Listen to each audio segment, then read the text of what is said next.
One day, Mr. George Hill, president of the American Tobacco Company, or the largest, maybe the largest tobacco company extant at that time, called me in and said, we're losing half of our market. And I said, why, Mr. Hill? He said, there's a taboo of men, there's a taboo by men that does not permit women to smoke, either in public or even at home. What can we do about breaking down that taboo?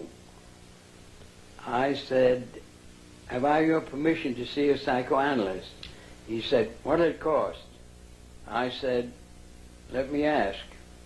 So I called up Dr. Brill, who was one of the great disciples of my uncle Sigmund Freud, said, what'll it cost, Dr. Brill, for me to have a little conference with you on a question that is of importance to the people whom I'm working with?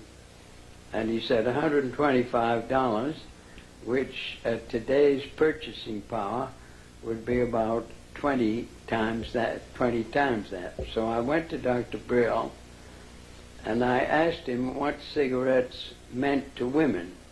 And let me say in parenthesis that cigarettes at that time were not regarded as dangerous to your health, because that had not been found out yet. In fact, they were regarded as symbols of manhood. Little boys smoked them to prove that they were older than they were.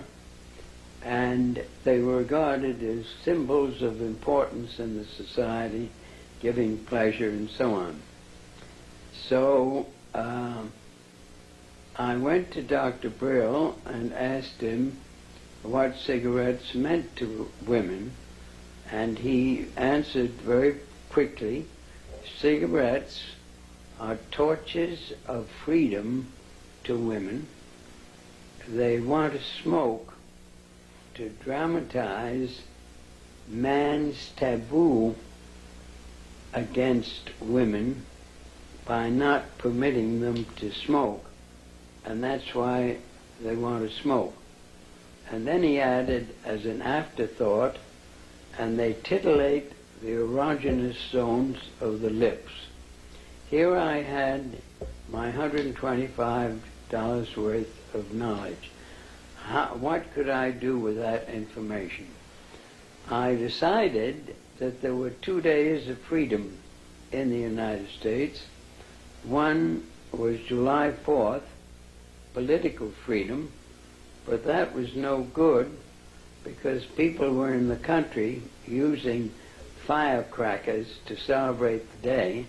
They were permitted at that time. This was some 50 years ago.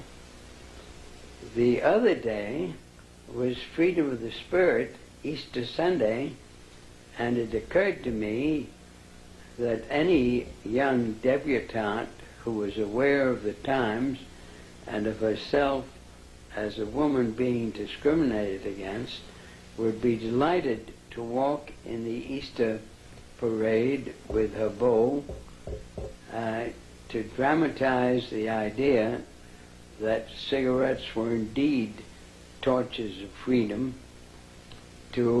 and to validate and to invalidate the taboo against women smoking. So I called up a debutante friend of mine, asked her to get another friend and 2 young men whom they liked, and I also instructed them on how to give information about what they did to the newsreels, weekly newsreels, to the newspapers, to the 3 important press associations, the AP, the United Press, and International News Service, and to walk from 34th Street to 57th and back and forth, lighting torches of freedom to protest man's inhumanity to women by a taboo against smoking. Next morning, there wasn't a newspaper in the United States, even the New York Times had a front page story debutantes light torches of freedom to protest man's inhumanity to women by a taboo against smoking, lighting cigarettes in their walk.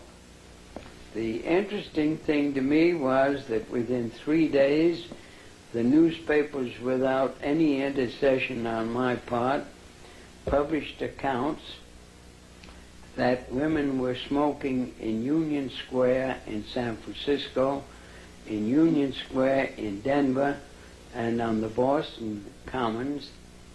And to my surprise, within 6 weeks, on their own, without any intercession on my part, the League of Theaters, which had a ban on women smoking in the smoking rooms under the orchestras of every good theater in New York, lifted the ban and women were allowed to smoke.